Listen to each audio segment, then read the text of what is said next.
I think it's safe to say, regardless of the sauce, pasta in the US is pretty much a favorite. Now, you walk down the pasta aisle, you see 30 different kinds in front of you, you don't know which one to get. Simply just leave the store at that point. Go home, get your flour out, get some eggs out, and make some homemade pasta that's better than all that dried crap in the store. All right, it's not crap, it's still pasta, it's still delicious. But this right here is gonna be banging. Let's turn up the heat.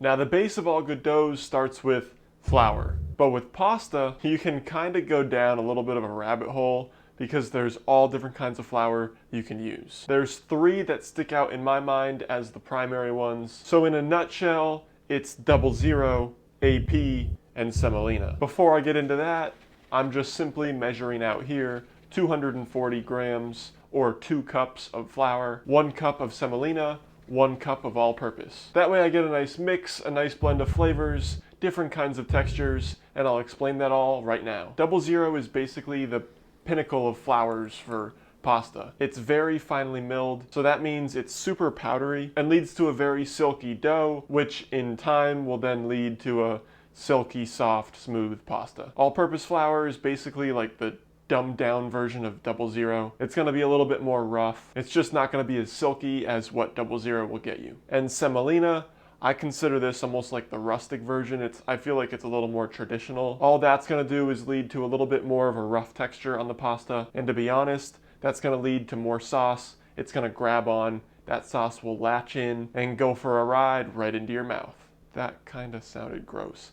But you get the point. I'm going for a mix of both worlds with that rustic semolina and that all-purpose that's not exactly 00, but it's all right. I just simply didn't want to buy 00. Give it a quick mix just to make sure both flours are evenly distributed. Dump this flour out onto your work surface, a clean work surface. Make a little pile and then take a cup and make a beautiful little well. Make sure that well goes down pretty deep and the walls are high, because next you're going to be going in with 3 eggs. I'm just going to crack these eggs into a side bowl just to make sure there's no shells getting in this pasta. Right over those eggs, toss in a ½ teaspoon of salt and 1 tablespoon of olive oil. Now, just like you're making scrambled eggs, take your fork, break each yolk, and now simply just scramble it just like you're mixing inside of a bowl. You can flick in some flour with your fingers just around that well, or as you're mixing, you can use your fork and scrape in some flour. Just slowly incorporate it, and eventually it's gonna thicken. Once it gets to the point where it's pretty thick, the well's just kind of naturally gonna go away. And at that point, go in with your hands, clean hands, and form a shaggy dough ball. Now take that shaggy ball, and just like you're kneading bread dough, you're gonna knead this for about 10 to 15 minutes. Once that dough is kneaded and it's super tight, those gluten strands don't wanna give, you gotta wrap it up in plastic wrap and let it chill and relax. Let that gluten kind of just melt away. And after 30 minutes, now you're just gonna unwrap your dough ball, generously flour that ball and your surface, cut this in half, and now you can go ahead and roll your dough out. I'll be rolling this out with a rolling pin and I'll be cutting this by hand. If you have a pasta machine, the pasta cutter, great, use it, more power to you. I don't have it, maybe I'll get one in the future, maybe not. It's kind of fun cutting it by hand. So now you just want to roll this dough out, and just like you're making puff pastry, you want to laminate this dough.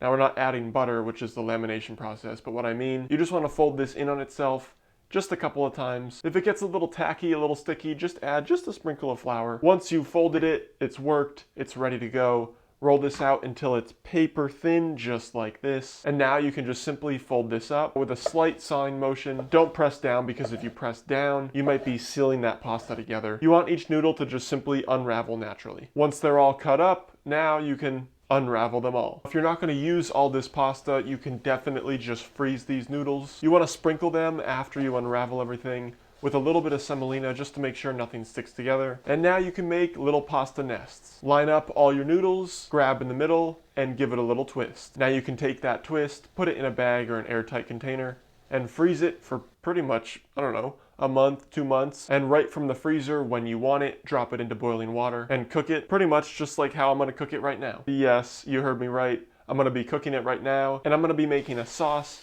that lets this pasta shine. These noodles are special and they deserve the spotlight that I'm gonna give them. First, you need to start by slicing 4 cloves of garlic, thinly slicing or a chiffonade of basil, 7 leaves, saving 1 for a garnish, and grate 1/4 cup of parm. Now in a hot pan, add a 1/4 cup of olive oil and right around 1 cup of cherry tomatoes. Blister these tomatoes until the outside skins are kind of bubbly and they've taken on just a little bit of color. You can crush down a few of these just to release some of those juices. And now you want to go in with your garlic. Get it nice, aromatic, fragrant, slightly soft, kind of like blonde. Let this cook down, and at this point, you should have boiling ocean water. Not actually, just water that's salted like the ocean. Drop your pasta into that boiling water. I'd say after about a minute, pull these out, and with that water still dripping off that pasta, drop them straight into your pan. You want some of that pasta water. It's full of starch, and it's gonna help make that sauce once you add that parm. So go ahead and add that parm. Toss in your basil leaves, sprinkle with some salt and pepper. Now remember, there's salt in that pasta water, so be careful with the salt. This should come together, make it slightly cheesy, tomatoey. It's gonna be great. Those noodles will take that spotlight, while the acidic tomatoes, the garlic, the basil is there just to help lift them up and give them that extra kapow. And if you want to be extra fancy, go ahead and plate this with a sauté fork, just like all the good restaurants do. Twist it up just as such, drop that into your bowl, garnish with a little bit of basil, and voila! A perfect pasta dish where the pasta shines and the sauce takes a back seat. But it's still delicious, it's still tasty, it's just not the primary star. Man, oh man, this looks delicious. Pasta is so much fun to make. I mean, you don't need to make this pasta specifically, like this tomato sauce, but definitely go make these noodles. Here we go. Oh yeah, that right there, it's valid, it's legit. That pasta shines, it's coming through. If you like pasta, which like, I don't know why you wouldn't, maybe you're gluten-free, then don't watch this video. It's pretty much torture, I don't know why you do that. But if you like pasta and you want to make this, definitely go make it. If you like this video, give it a big fat thumbs up, smash that subscribe button, and until next time, peace.